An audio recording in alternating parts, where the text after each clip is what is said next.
C'était le 29 janvier 2013. Jean-Luc Névache devient officiellement le 18e préfet du Val d'Oise lors d'une cérémonie d'intronisation au monument de Cergy-Village. 2 ans plus tard, le voilà sur le départ. Mais que laisse-t-il de son passage ? Dès son arrivée, il marque une rupture avec son prédécesseur sur l'armement de la police municipale. Sur cette question, Pierre-Henri Macchioni est contre. Le nouveau patron du département, lui, se dit ouvert, prêt à étudier les demandes au cas par cas. Je n'ai pas de position de principe. Je souhaite avoir une attitude pragmatique sur les demandes qui me sont adressées par les maires. La réponse, elle sera adaptée en fonction du besoin.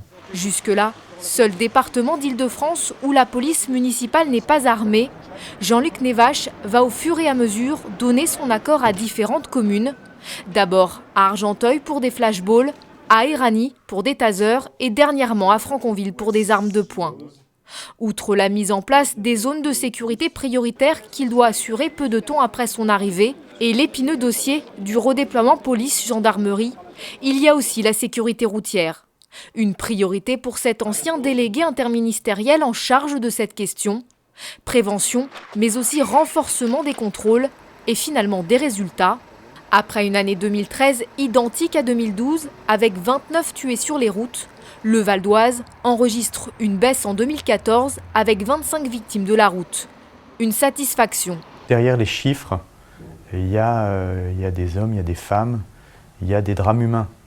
Donc chaque mort évitée, c'est un drame en moins.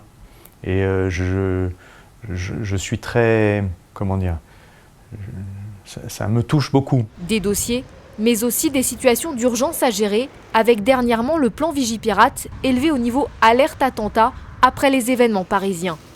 Jean-Luc Névache quitte le Val d'Oise pour rejoindre Matignon. Sa nouvelle mission, préparer la réforme des services déconcentrés de l'État en vue de la nouvelle carte des régions qui doit être effective en 2016.